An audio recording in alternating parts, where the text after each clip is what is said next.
ओ वंशी विभूषित करा नवनीरदाभात् पीताम्बरादरुण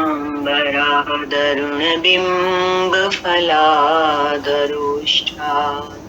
पूर्णेन्दु सुंदर मुखा दरविंद नेत्रात् कृष्णात् किमपि तत्त्वमहं न जाने। कृष्णात् परं किमपि तत्त्वमहं न जाने। ओम श्रीमद् भगवद गीता अष्टादश अध्याय आज लेंगे श्लोक नंबर 74। संजय उवाच इत्यहं वासुदेवस्य पार्थस्य च महात्मनः संवादमिमं श्रौषम् अद्भुतं रोमहर्षणम्। इस प्रकार मैंने वासुदेव और महात्मा अर्जुन, ये संजय बोल रहे हैं, धृतराष्ट्र के जो रथ चलाने वाले थे, उनके सारथी, है ना।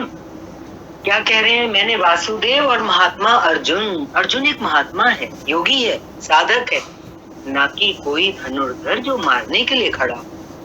अतः क्या बोला? महात्मा अर्जुन। इस प्रकार संजय बोल रहे हैं, मैंने वासुदेव और महात्मा अर्जुन के इस विलक्षण, अद्भुत और रोमांचकारी, रोंगटे खड़े करने वाला ये संवाद सुना। आप में सुनने की क्षमता कैसे आई? इस पर कहते हैं, व्यास प्रसादात् श्रुतव नेतत् अद्भुतमहं परं योगं योगेश्वरात् कृष्णात् साक्षात् कथयतः स्वयं। श्री व्यास जी की कृपा से, उनकी दी हुई दृष्टि से मैंने इस परम गोपनीय योग को साक्षात कहते हुए स्वयं योगेश्वर श्री कृष्ण से सुना है। क्योंकि उधर तो युद्ध के मैदान में भगवान कृष्ण अर्जुन को सुना रहे हैं, पर दिव्य दृष्टि होने से जो उनको व्याप्ति से मिली थी, संजय साक्षात सुन रहे थे भगवान को बोलते हुए। संजय श्री कृष्ण को योगेश्वर मानता है। जो स्वयं योगी हो और दूसरों को भी योग प्रदान करने की क्षमता रखता हो, वह योगी ईश्वर है। राजन संस्मृत्य संस्मृत्य संवादम इमम अद्भुतम केशवार्जुनयोः पुण्यम इष्यामि च मुहुर्मुहु। हे राजन, केशव और अर्जुन के परम कल्याणकारी और अद्भुत संवाद को पुनः पुनः बार बार स्मरण करके मैं हर्षित हो रहा हूँ, बारंबार हर्षित हो रहा हूँ। अतः इस संवाद को सदैव स्मरण रखना चाहिए।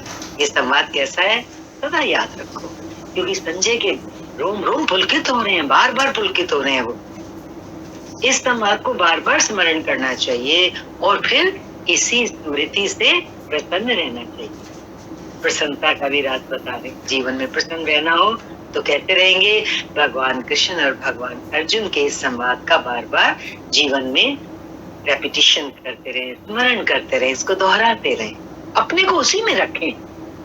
अब उनके स्वरूप का स्मरण कर संजय कहते हैं, तच्च संस्मृत्य संस्मृत्य रूपम अत्यद्भुतम हरिः विस्मयो मे महान राजन इष्यामि च पुनः पुनः। हे राजन, हरि के अति अद्भुत रूप हो। कहता है अति अद्भुत रूप जो शुभ अशुभ सबका हरण कर स्वयं शेष रहता है, ऐसा है। उनके अति अद्भुत रूप को पुनः पुनः याद करके, स्मरण करके मेरे चित्त में महान आश्चर्य हो रहा है और मैं बार बार हर्षित हो रहा हूँ, बारंबार हर्षित होता हूँ। इष्ट का स्वरूप बार बार स्मरण करने की वस्तु है। यहाँ पे जो संजय बार बार योगेश्वर श्री कृष्ण का स्वरूप याद करके हर्षित हो रहे हैं। ये हमारे लिए एक इशारा है कि हम अपने इष्ट का स्वरूप बार बार स्मरण करते रहें। ये बार बार स्मरण करने की वस्तु है। ऐसा नहीं एक बार माथा टेक लिया गुरु को, ऐसा नहीं महीने में एक बार चले गए गुरु के पास। अरे मेरे हृदय में तो वो हर पल है, तो उसको बार बार उसका स्मरण करें। इष्ट का स्वरूप बार बार स्मरण करने की वस्तु है। और अब अंत में संजय निर्णय दे रहे हैं। आखिरी श्लोक है 18वें अध्याय का। संजय कह रहे हैं, यत्र योगेश्वर कृष्णो यत्र पार्थो धनुर्धरः तत्र शीर्विजयो भूतिर् ध्रुवा नीतिर्मतिर्मम। राजन, जहाँ योगेश्वर श्री कृष्ण और धनुर्धर अर्जुन, अर्जुन के लिए बोल रहे हैं, ध्यान ही धनुष है, इंद्रियों की दृढ़ता ही गांडीव है, और स्थिरता के साथ ध्यान धरने वाला महात्मा अर्जुन। तो धनुर्धर अर्जुन को क्या हो गया? उसके धनुष को ध्यान बताया, इंद्रियों की दृढ़ता को उसका धनुष गांडीव धनुष है, उसको गांडीव बताया, और चित्त की स्थिरता के साथ ध्यान धरना, ये अर्जुन का लक्षण बताया, महात्मा अर्जुन। जहाँ योगेश्वर और धनुर्धर अर्जुन है, वहीं पर श्री ही, माना श्री ही का क्या मतलब है? ऐश्वर्य है, विजय है, जिसके पीछे जीवन में हार ही नहीं। ईश्वरीय विभूति और चल संसार में अचल रहने वाली नीति है। जहाँ श्री कृष्ण है और अर्जुन जैसा साधक है, भक्त है, जहाँ श्री कृष्ण जैसे गुरु हो, जहाँ ऐसा उपस्थिति हो, उसको कैसा समझे? उस स्थान को श्री ही, ऐश्वर्य से भरपूर माना गया। विजय, जहाँ हार हो ही नहीं सकती। और वहाँ कौन सी नीति है? ईश्वरीय विभूति और चल संसार में अचल रहने वाली नीति। अचल रहने वाली नीति क्या है? यही भगवान का ज्ञान। ऐसा मेरा मत है। भगवान क्या बोल रहे हैं? ऐसा मेरा मत। आज तो धनुर्धर अर्जुन है नहीं, ये नीति विजय विभूति तो अर्जुन तक सीमित रह गई, तत्सामय थी है, ये तो द्वापर में ही समाप्त हो गई। लेकिन ऐसी बात नहीं। योगेश्वर श्री कृष्ण ने बताया कि मैं सबके हृदय देश में निवास करता हूँ। तो यदि हमारे हृदय देश में भगवान निवास करते हैं, तो हमारे जहाँ हमें, वहाँ भगवान का निवास है, भगवान है, श्री है। आपके हृदय में भी वे हैं। और जहाँ योगेश्वर अर्जुन है, जहाँ योगेश्वर कृष्ण है और अर्जुन है, तो आपके हृदय में भी जब भगवान का निवास है, तो योगेश्वर श्री कृष्ण तो वहाँ हैं। अब अर्जुन कैसे हैं? यदि आपके हृदय में अनुराग है, तो वहाँ अर्जुन भी है। अनुराग, इष्ट के प्रति लगन, अनुराग है, अनुराग ही अर्जुन है। अनुराग आपके अंतःकरण की इष्टोन्मुखी लगन का नाम है। यदि ऐसा अनुराग आप में है, तो सदैव वास्तविक विजय है, और अचल स्थिति दिलाने वाली नीति भी सदैव रहेगी। अचल स्थिति दिलाने वाली नीति, परमेश्वर से एक करने जो ज्ञान है, वो सदैव आपके साथ रहेगा। नीति भी सदैव रहेगी, ना कि कभी थी। कब तक रहेगी? जब तक प्राणी रहेंगे। परमात्मा का निवास उनके हृदय देश में रहेगा ही, और विकल आत्मा उसे पाने का इच्छुक भी हो गई। तो ये दोनों चीजें तो सदा से हैं, और उनमें से जिसके भी हृदय में उसे पाने का अनुराग उमड़ेगा, वहीं अर्जुन की श्रेणी वाला होगा, क्योंकि अनुराग ही अर्जुन है। अतः मानव मात्र इसका प्रत्याशी बन सकता है। बहुत अच्छा पॉइंट इस आखिरी श्लोक में गीता जी में भगवान ने रखा है। श्री ही कहाँ है? जहाँ भगवान कृष्ण है, योगेश्वर श्री कृष्ण है और धनुर्धर अर्जुन है। तो उन्होंने बताया इसका तो प्रत्याशी हर कोई है, क्योंकि हर किसी के हृदय में भगवान का वास तो है ही। और यदि आपके हृदय में अनुराग उमड़ता है, तो अर्जुन भी वहीं मौजूद है। वो जो अचल स्थिति दिलाने वाली नीति है वो तो सदा है ही है। ऐसा नहीं है कि वो कभी थी द्वापर में जब अर्जुन है भगवान कृष्ण, वो सदा ही है और सदा ही रहेगी। निष्कर्ष, ये गीता का समापन अध्याय है। आरंभ में ही अर्जुन का प्रश्न है, प्रभु, इस अध्याय का प्रभु, मैं त्याग और संन्यास के भेद और स्वरूप को जानना चाहता हूँ। योगेश्वर श्री कृष्ण ने इस पर प्रचलित 4 मतों की चर्चा की। इनमें एक सही भी था।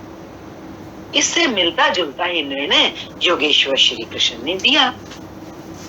क्या दिया? क्या बोले? यज्ञ, दान और तप किसी काल में भी त्यागने योग्य नहीं है। ये मनीषियों को भी पवित्र करने वाले। इन तीनों को, यज्ञ, दान और तप रखते हुए इनको तो संभालना है, लेकिन इनके जो विरोधी विकार हैं उनका त्याग करना ही वास्तविक त्याग है। ये सात्विक त्याग। फल की इच्छा के साथ अगर त्याग करते हैं तो वो राजस त्याग है। मोहवश, अज्ञानवश नियत कर्म का त्याग करते हैं तो वो त्याग करना तामस त्याग है। और संन्यास त्याग की ही सर्वोत्कृष्ट अवस्था है। सबसे सर्वोत्कृष्ट अवस्था है त्याग की, संन्यास जो मना, नियत कर्म और ध्यान जनित सुख सात्विक है। इंद्रियों और विषयों का भोग राजस है और तृप्तिदायक अन्न की उत्पत्ति से रहित दुखद सुख जो है वो तामस है। तृप्तिदायक अन्न की उत्पत्ति से रहित, माना वो परमात्मा अन्नम ब्रह्मा बोलते हैं ना, उससे रहित है अगर, तो वो है तो दुख, पर उसको जो अज्ञानी व्यक्ति सुख समझता है तो वो कहता है वो तामस। मनुष्य मात्र के द्वारा शास्त्र के अनुकूल या प्रतिकूल कार्य होने में 5 कारण बताए। कर्ता, जिसको मन कहा था, और बहुत से कारण, पृथक पृथक कारण बताए थे जिनके द्वारा किया जाता है। अगर जो कर्म करते हैं, जो किया जाता है, अगर शुभ कार्य लगता है तो विवेक, वैराग्य, शम, दम ये कारण है, इनके द्वारा होता है। और यदि अशुभ कार्य लगता है, परिणाम में अशुभ निकलता है, तो समझो कारण कौन है, कौन से हैं? काम, क्रोध, राग, द्वेष इत्यादि कारण होंगे। और तीसरा कारण किसी भी कर्म के होने में नाना प्रकार की इच्छाएं। इच्छाएं अनंत हैं, सब पूर्ण नहीं हो सकती।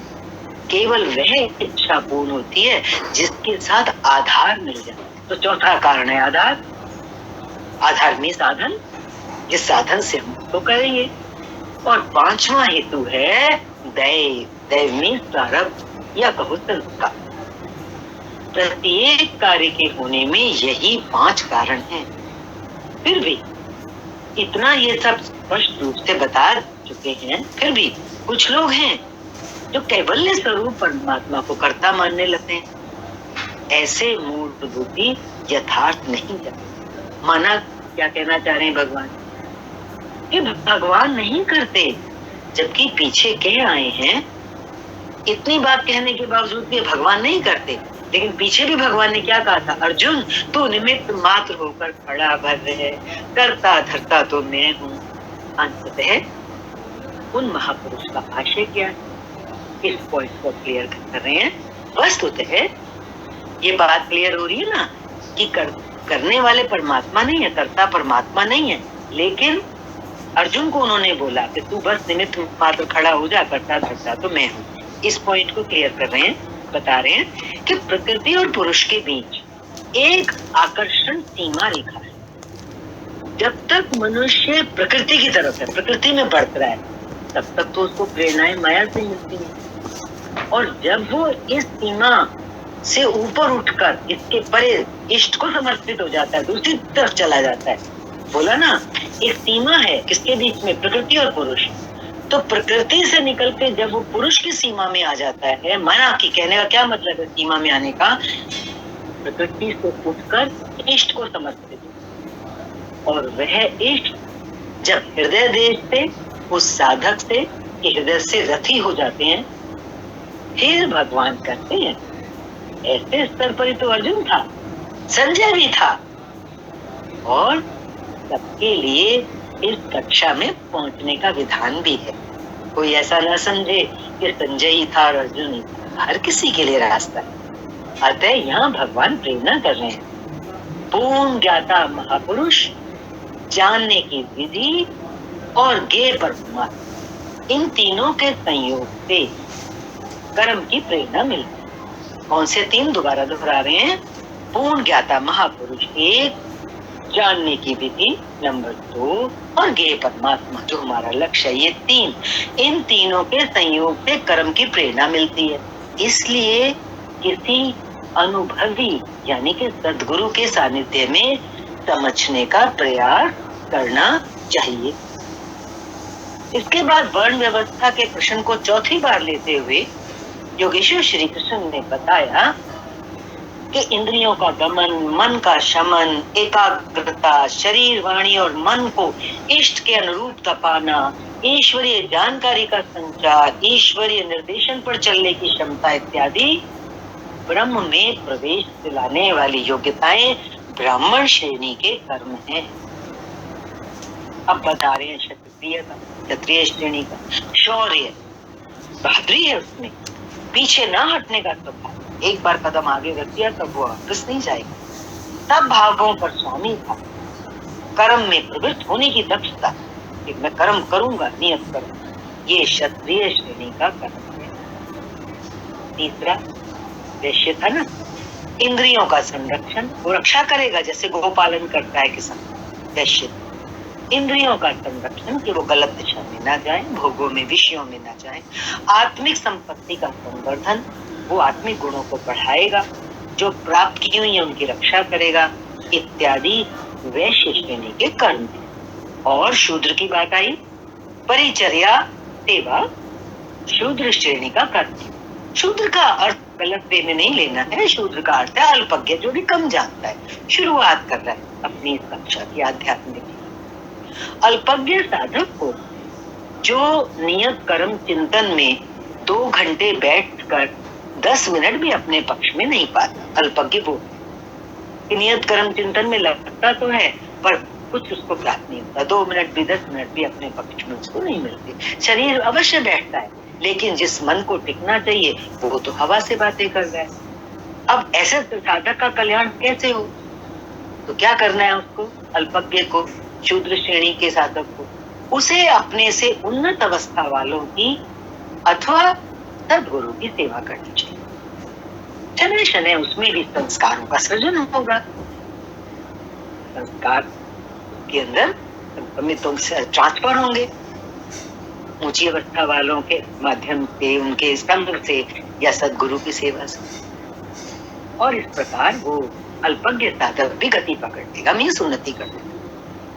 अतः इस अल्पज्ञ का कर्म सेवा से ही प्रारंभ हो। कर्म एक ही है, कर्म है नियत कर्म, चिंतन। उसके इस कर्म के कर्ता की 4 श्रेणियां बता दी थी, अति उत्तम, उत्तम, मध्यम और निकृष्ट ही ब्राह्मण, क्षत्रिय, वैश्य और शूद्र है। मनुष्य को नहीं बांटा था, बल्कि गुणों के माध्यम से कर्म को 4 भागों में गीतोक्त वर्ण, गीता में जो वर्ण व्यवस्था की चर्चा आई थी पीछे, वो इतने में ही है, कोई इसको गलत ना समझे। तत्व को स्पष्ट करते हुए उन्होंने कहा कि अर्जुन, इस परम सिद्धि की विधि बताऊंगा जो ज्ञान की परनिष्ठा है।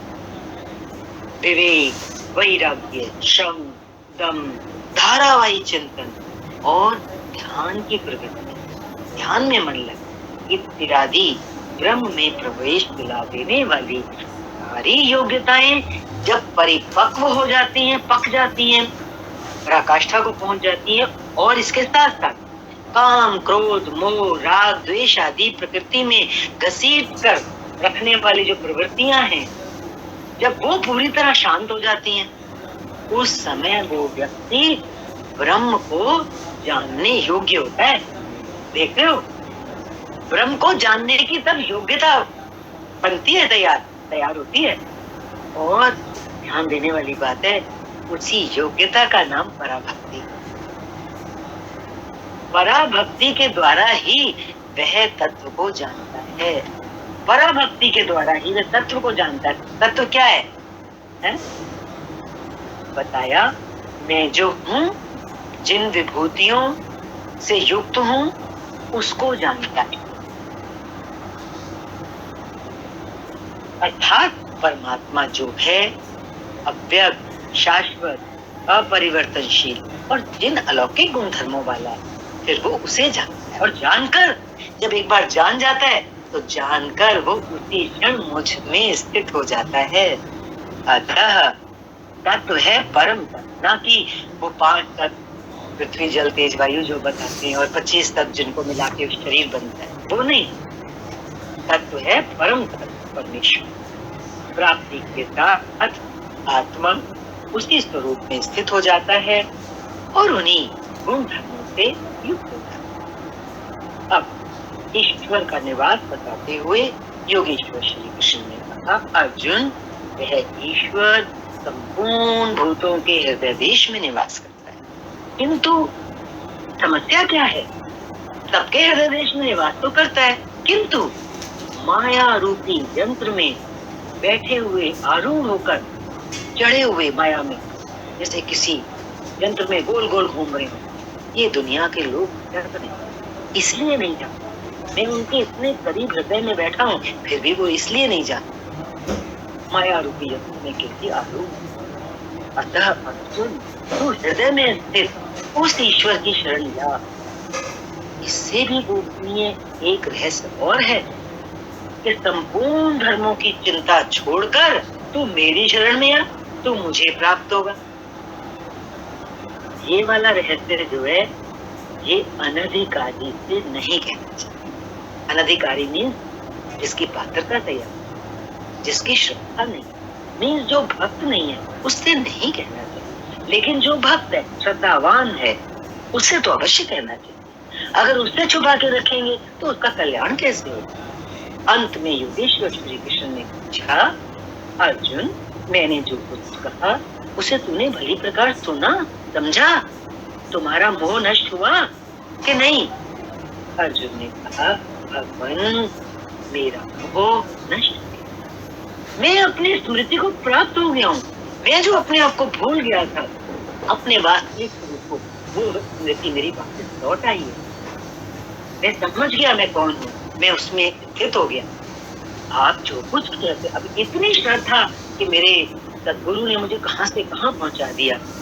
जब हृदय इस तरह से द्रवित हुआ अर्जुन का, तो वो क्या कहता है, आप जो कुछ कहते हैं वही सत्य है। और इतनी निष्ठा पर जब हो जाती है तो क्या कहता है भक्त, और अब मैं वही करूंगा जैसे मेरा गुरु, जैसे मेरा मालिक मुझे नचाए मैं नाचूंगा, पक्के पे उल्टा लटका के पक्का घुमा दे तो मैं घूमूंगा प्रसन्न, जैसे आप कहेंगे वैसे मैं करूंगा। संजय, जिसने इन दोनों के संवाद को भली प्रकार सुना है, अब लास्ट में संजय के बता रहे हैं, जिसने इन दोनों के संवाद को भली प्रकार सुना है, संजय अपना निर्णय दे रहे हैं। संजय अपना निर्णय क्या दे रहे हैं कि श्री कृष्ण महायोगेश्वर और अर्जुन एक महात्मा। क्या बता रहे हैं संजय? क्या निर्णय दे रहे हैं कि श्री कृष्ण तो एक महायोगेश्वर है, उसने यहाँ महा लगाया है भगवान, और अर्जुन को उसने महात्मा और उनका संवाद बारंबार स्मरण करके वो निश्चित हो। अतः तात्पर्य क्या है कहने का, इसका स्मरण करते रहना चाहिए। उन हरि के रूप को याद करके भी वह बारंबार हर्षित होता है। अतः बारंबार स्वरूप का स्मरण करते रहना चाहिए, ध्यान करते रहना चाहिए। जहाँ योगेश्वर श्री कृष्ण है और जहाँ महात्मा अर्जुन है, वहीं श्री है। विजय विभूति और ध्रुव नीति भी वही है। सृष्टि की नीतियां आज हैं तो कल बदलेंगी, लेकिन ध्रुव तो एकमात्र परमात्मा है, उसमें तो कोई परिवर्तन आता नहीं। उसमें प्रवेश दिलाने वाली नीति, ध्रुव नीति भी वही है जहाँ श्री कृष्ण है और अर्जुन है। यदि श्री कृष्ण और अर्जुन को खाली द्वापर कालीन व्यक्ति विशेष मान लिया जाए, तब तो आज न अर्जुन है और श्री कृष्ण। आपको ना विजय मिलनी चाहिए और ना विभूति। तब तो गीता आपके लिए व्यर्थ हो जाएगी। लेकिन नहीं, श्री कृष्ण एक योगी, अनुराग से पूरे हृदय वाला महात्मा ही अर्जुन है। ये सदैव रहते हैं और रहेंगे। श्री कृष्ण ने अपना परिचय देते हुए कहा कि मैं हूं तो अव्यक्त, लेकिन जिस भाव को प्राप्त हूं वह ईश्वर सबके हृदय देश में निवास करता है और वह सदैव है और रहेगा। सबको उसकी शरण जाना है। शरण जाने वाला ही महात्मा है, अनुरागी है, और अनुरागी जो शरण में चला गया उसको महात्मा बोल रहे हैं यहाँ पर।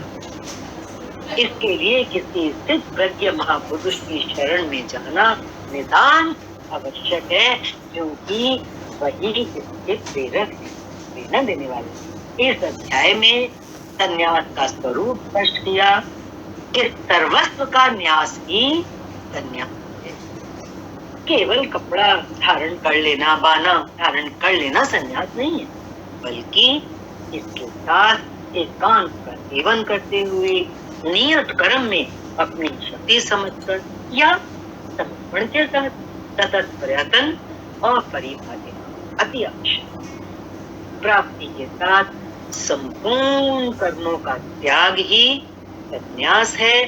इसका दूसरा नाम मोक्ष है, जो मोक्ष का पर्याय है। यही संन्यास की पराकाष्ठा है। अतः ओम तत्सदिति श्रीमद्भगवद्गीता उपनिषत्सु ब्रह्म विद्यायां योगशास्त्रे श्री कृष्ण अर्जुन संवादे संन्यास योगो नाम अष्टादशोऽध्यायः।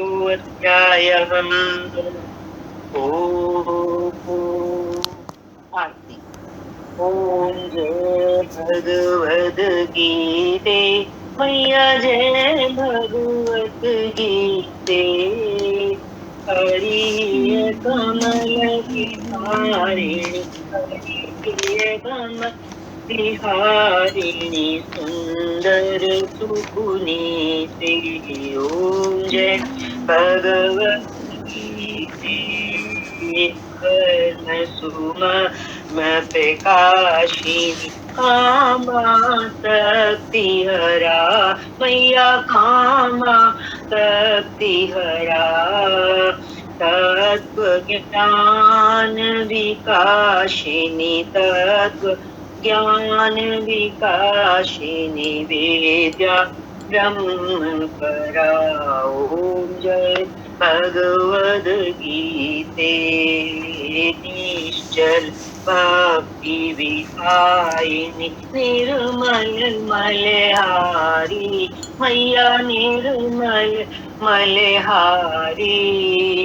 शरण रहस्य प्रदायिनी, शरण रहस्य प्रदायिनी, सब विधि सुखकारी।